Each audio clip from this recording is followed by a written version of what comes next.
So the other day, I had a really great idea. I would do a live stream on a concept that I had been working with for my writing for quite some time, called canon constraint.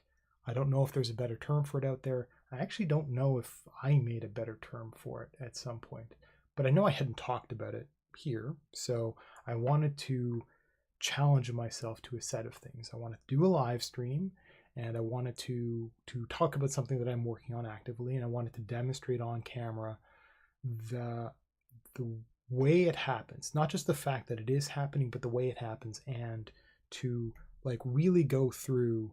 And it was, even though this is a third of a little page, this was an hour and a half of talking, and it prompted all kinds of stuff, not just about what the content is here, not just about the kind of awkward, sort of almost a story thing that's here, but there was a lot to talk about.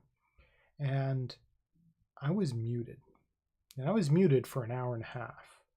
And I knew there wouldn't be any viewers or anything. I didn't promote it. Nobody knows me. This is kind of part of getting used to the idea of having a in that sense, a public face, is, talking to a mirror kind of thing, essentially talking to an empty chat room, even though it's live, is, it helps. It's a good step in the right direction.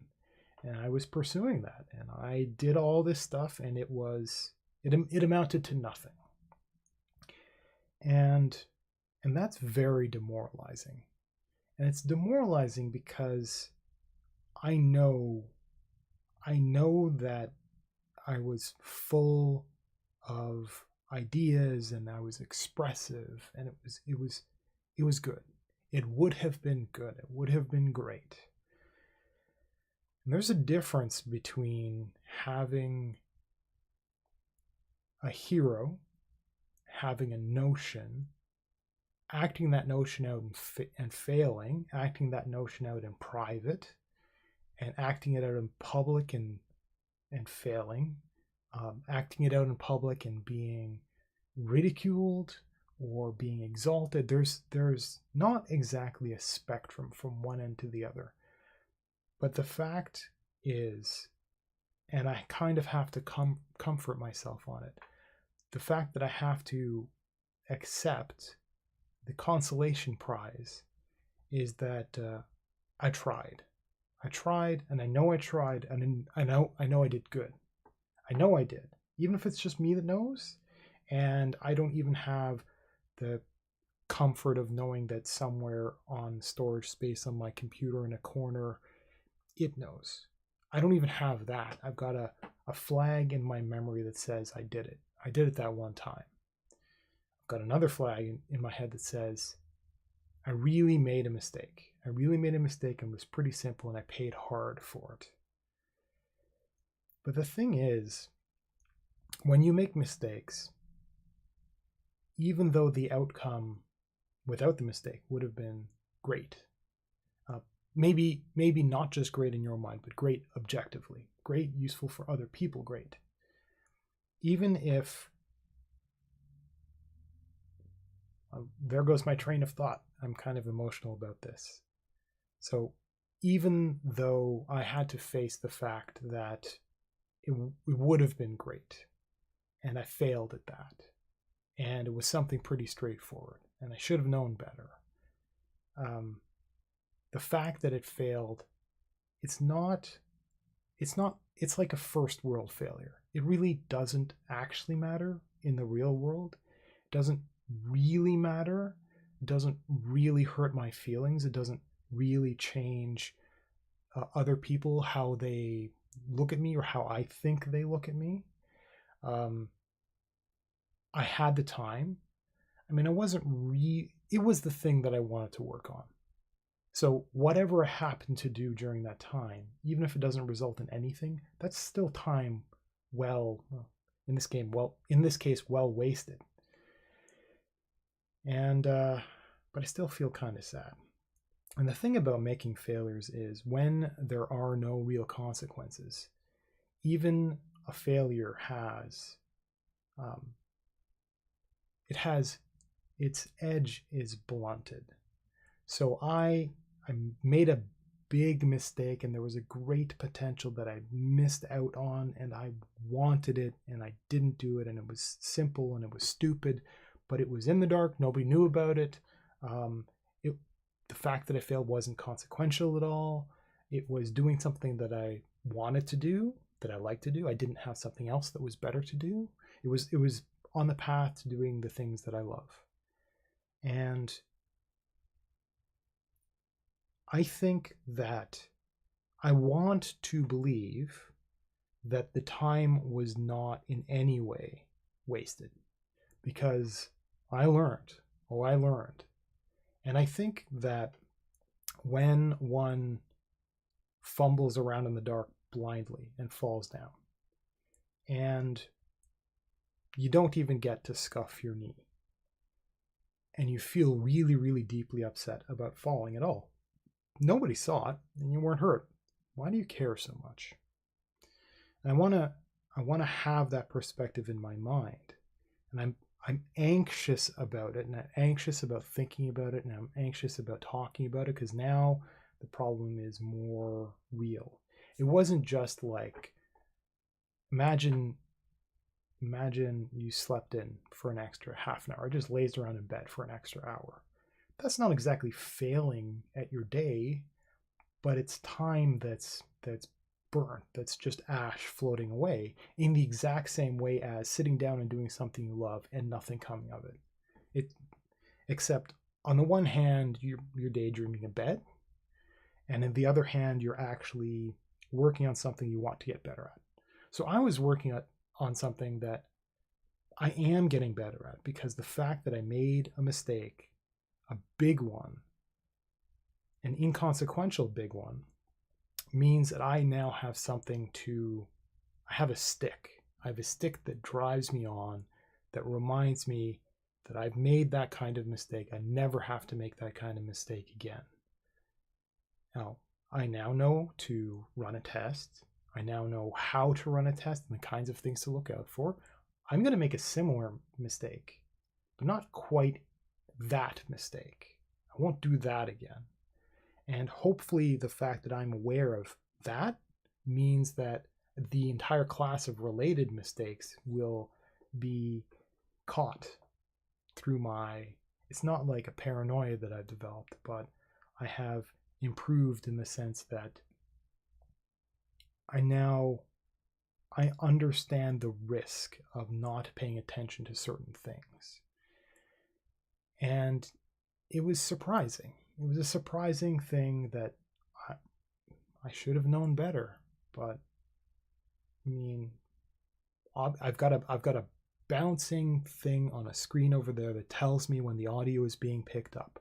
And I didn't even look, I didn't notice, but now I know about it. Now I really know about it. Now I modified some things so it screams at me when I'm muted, so I can, like,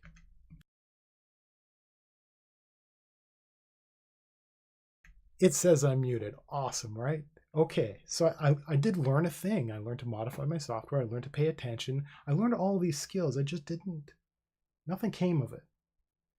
And there's going to be plenty of other times when working on something where nothing's going to come of it, except the fact that you did it and you learned from it, even if it's things that are not tangible. Like, people learn by reading a book and being able to memorize things and being able to read them back, say them back, pretend like they're smart. But imagine that you were just reading and nothing came of it.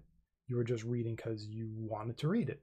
Well, it doesn't mean anything to anyone, does it? But it still made you better. You still read something good. You still learn something. And if it's along the lines of something that you love, or you want to do in the future, you want to share, then no time spent at that is wasted, even if you have nothing to show for it. So I was gonna talk about this, and maybe redo that, get back on the horse. And it's an inevitability. I am going to do that. That's why I have this extra setup here. And I had a whole lot to talk about here. And I have to remind myself that when it comes to ideas, to fleeting ideas, sometimes you have them, and if you write them down, you get to use them later. Maybe you write a keyword down. Sometimes if it's closely related enough to other stuff that you're working on, that you can, it'll be a landmine when you're working on all this other stuff. It'll blow up on your foot. You'll remember it. But sometimes the idea it'll pop into your head like you're falling asleep. It'll pop into your head. You'll go, and you wake up and it's gone. It's gone. That's like that with a lot of ideas. But when I was talking about my writing, when I was talking about the perspective, I wasn't talking about ideas. I was talking about the deepest processes, the deepest feelings of how I work. That's never going anywhere because I use that every day. I use that when thinking about fiction. And so even though I feel bad that I wasn't able to give what I made, I gave it a shot, and I know I can do it. And that stuff's not going anywhere. It's not an idea that's going away. It's who I am. I just need to have more tries, and I know the rest of it's going to come out sooner or later. Not in that combination, because every time I talk, it's going to be unscripted and completely different. I'm sure one day I'll figure out how to do scripting and actually stay on topic and stuff like that. But do you care? I don't care. So yeah. Again, I wanted to do this, and I was even thinking about stuff like, obviously talking about a notebook and the processes and heck, the fact that I'm using a pen. And I wanted to, maybe do some reading and stuff like that, because I've got some pretty cool features here. And so if I wanted to read a little bit and maybe talk about this stuff. I don't respect literature study. I really don't respect it. I think it's a stupid concept. And I actually did speak about that in that other video of why it is an objective fact that the kind of literature studies that exist out there are spinning wheels, time wasting. People are paid to do it, and that's why they keep doing it. And it's not actually, it isn't what they think it is. Maybe I'll just make that as a video right now, and I'll queue that up for tomorrow. So I think I got the idea across. Failures when they feel big sometimes don't matter much at all, and sometimes they improve you as a person in all kinds of ways. So I believe in you. Make your mistakes, and hopefully they won't be battle scars. They will be just like days where you slept in and thought about something. It's the exact same thing. You thought about it.